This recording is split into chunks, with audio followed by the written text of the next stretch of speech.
हर हर महादेव, जय श्री महाकाल। हिंदू धर्म में पुनर्जन्म की अवधारणा है, लेकिन फिर भी जो मनुष्य मृत्यु को प्राप्त होता है उसके लिए हम श्राद्ध करते हैं, जबकि इस अवधारणा के अनुसार उस आत्मा ने तो कुछ ही दिनों में दोबारा जन्म ले लिया होगा। तो कई लोगों के मन में यह सवाल उठता है, तो हम फिर श्राद्ध किसका करते हैं? इसके जवाब के लिए आपको श्राद्ध की अवधारणा को समझना होगा। जब कोई आत्मा शरीर छोड़ती है तो उसके दूसरे जन्म लेने तक का सफ़र इतना आसान नहीं होता है जितना हम सोच रहे हैं।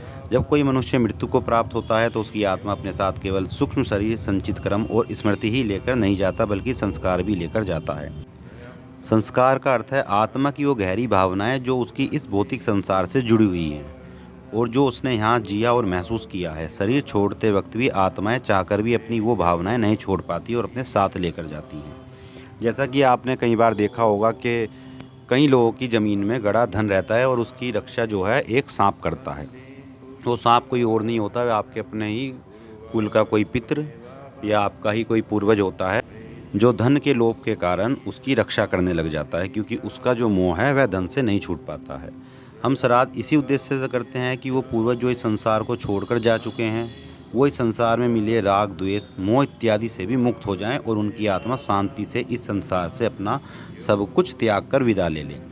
जब आत्मा अपना नश्वर शरीर त्यागती है तो वह कर्म के सिद्धांत के अनुसार दूसरा शरीर धारण करने के लिए पुनर्जन्म के लिए प्रतीक्षा करती है। लेकिन उस बीच वो आत्माएं अलग अलग लोकों में भटकती रहती हैं।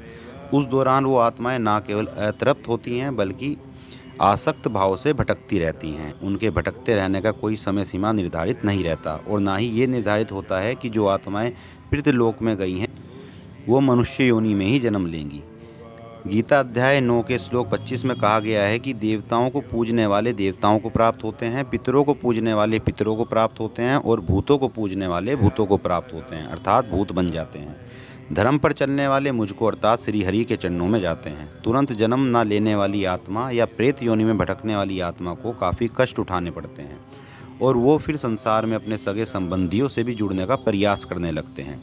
ऐसी आत्माओं के लिए श्राद्ध ही केवल एक मार्ग होता है सांसारिक बंधनों से मुक्ति का। जब हम श्राद्ध करते हैं तो श्राद्ध उन आत्माओं को समर्पित होता है जिनको अब तक मनुष्य योनि में जन्म नहीं लिया या जिनकी आत्मा किसी कारणवश भटकती ही रह गई। श्राद्ध के जरिए हम उन आत्माओं की शांति की प्रार्थना करते हैं और उन्हें यह संदेश देते हैं कि वो अब संसार के मोह माया को त्याग कर जा सकते हैं, क्योंकि उनके छूटे उत्तरदायित्व को अब दूसरे लोग संभाल सकते हैं। मृत्यु के बाद से लेकर दोबारा जन्म लेने के बीच के समय में वो शांति से रह सकें, उसी के लिए श्राद्ध किया जाता है। तो ये थी आज की जानकारी श्राद्ध कर्म के बारे में। आपको जानकारी पसंद आए तो चैनल को सब्सक्राइब करें, वीडियो को शेयर करें। माँ भगवती महाकाल की कृपा आप सभी पर बनी रहे। हर हर महादेव, जय श्री महाकाल।